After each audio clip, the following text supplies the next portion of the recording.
Most laptops that roll through here get reviewed from a pretty fresh and purely objective perspective, since they're not really the kind of thing that I would use as a daily driver anyway, and perhaps more importantly, they don't have a predecessor with whom I have a very intimate relationship. My Dell XPS 13 2015 edition video will be different. Its daddy is clearly the last generation XPS 13, whose name it bears, but for me, it gets to go head to head with its mama, the 2013 XPS 12, or grandmama, I guess, it's a generation older than that, a product whose 2-in-1 transformation capabilities it doesn't share, but to which it otherwise bears a more than passing resemblance.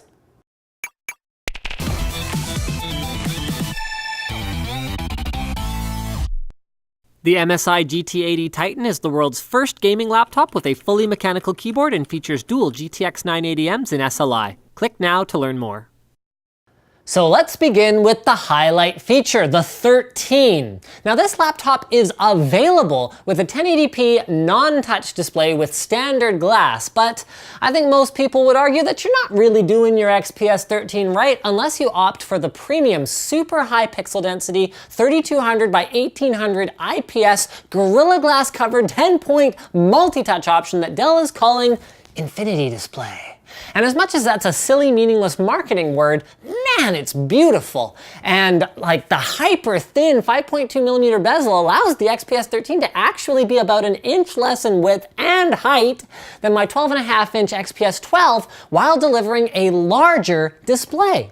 But of course, size isn't everything, so, what's it like once you get it in your hands and start working on it? Actually, a little weird at first, to be honest. I mean, I'm accustomed to the screen kind of ending at the edge of the keyboard on most laptops, and on this one it just kind of doesn't. It's surprisingly different feeling, but you do get used to it quite quickly. There are still issues though. Text and UI scaling still sucks in Windows 8.1, with some applications displaying blurry text and others' UIs completely falling apart, something I will keep mentioning until it's addressed. But the good news is that in browsers and most of the other things you'll normally use, man, is this monitor gorgeous. Near perfect viewing angles, retina-like sharpness, and it's bright too. Color temperature was a touch cool out of the box, but a run with the Color Monkey fixed that right up and also told me that I'm sitting at about 40% brightness, getting 120 candela per meter squared out of this thing. So that's about ideal for indoors. At full brightness, it's basically blinding inside, but great if you happen to be out in the sun.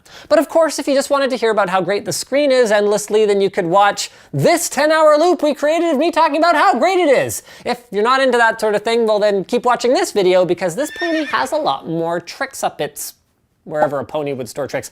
The guts for all XPS 13s contain a Dell 1560 2x2 802.11 AC wireless card, a 52 watt-hour battery that Dell figures is good for up to 12 hours on the high-res model and 15 on the low-res one, and built-in Intel HD 5500 graphics with, depending on the trim level, some variety of U or ultra-low power class dual-core Core i3, i5, or i7 processor, 4 to 8 gigabytes of RAM, and anywhere from a 128 to 512 gigabyte M.2 SSD.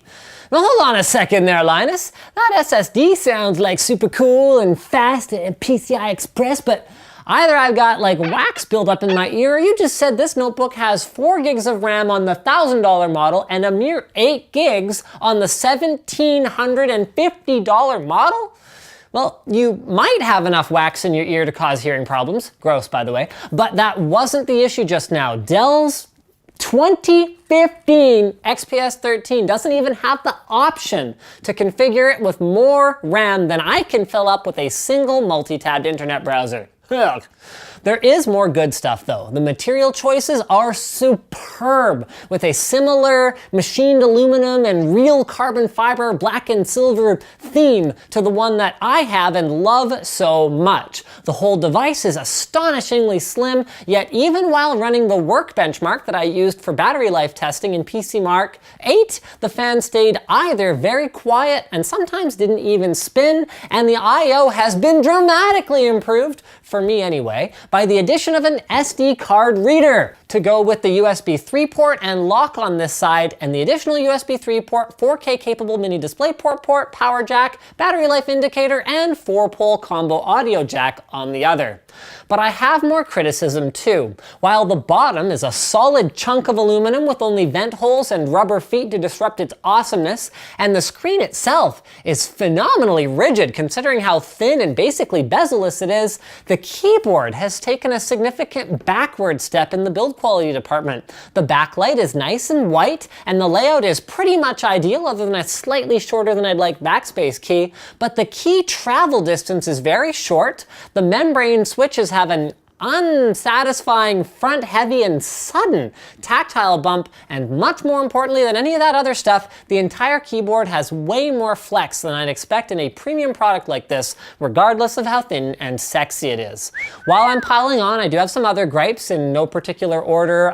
Dell, the power adapter is super small, which is nice, but your friction locked power plug wore out on my old notebook and basically falls out now on that one. I'm disappointed this hasn't been revised. Your nonsense McAfee trial and Dell update were using 25+% CPU doing Lord only knows what when I first booted the thing up. At one point, I've since removed them both. The speakers are side firing rather than front facing, which bites, and there's a bit of a lip on the bezel here that makes swiping in from the right for the charms menu kind of uncomfortable and difficult. Okay, that last one was pretty petty, which means we're probably heading to the good stuff again.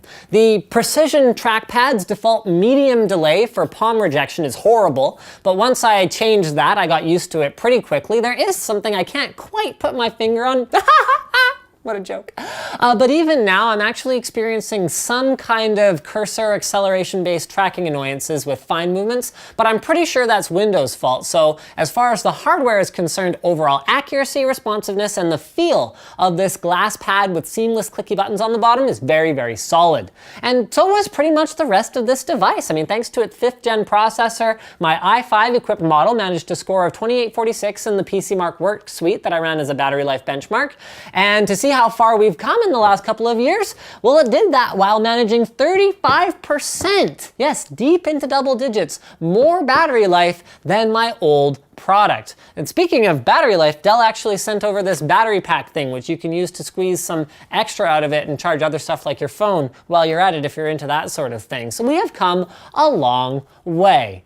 But it's bottom line time now, and the bottom line is the XPS 13 2015 edition is a fantastic and stunningly beautiful machine that I love, but that lacks the customizability on Dell's website that would allow me to configure it into something that I would buy. The pre-baked options make a lot of trade-offs that sound great on paper, like giving up 20% of its rated battery life for a fancy, high pixel density display in the premium models, but in practice are let down by the awful experience that is using Windows with UI scaling. So Dell, if you're listening, I love this device, but here's the one that I would want to see next time. 1080p IPS with a touchscreen covered in Gorilla Glass so that I can conserve some battery and don't need to scale. And 16 gigs of RAM, seriously, that's critical. And let me have whatever processor and SSD that I want and whatever trim level I want. It seems like a lot of the options are locked down kind of unnecessarily. A build to order option would be nice. Speaking of, I don't know, something that I just said, Valentine's Day is fast approaching. I know, right?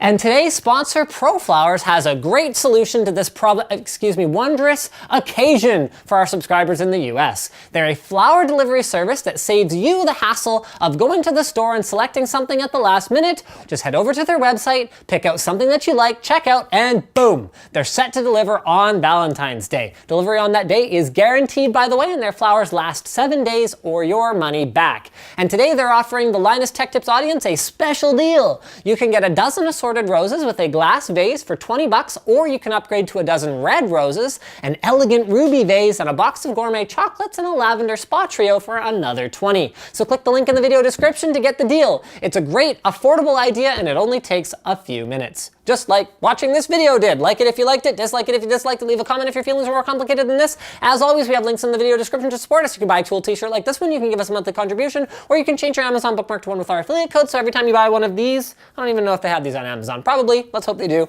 we get a small kickback. Thanks again for watching, and as always, don't forget to subscribe.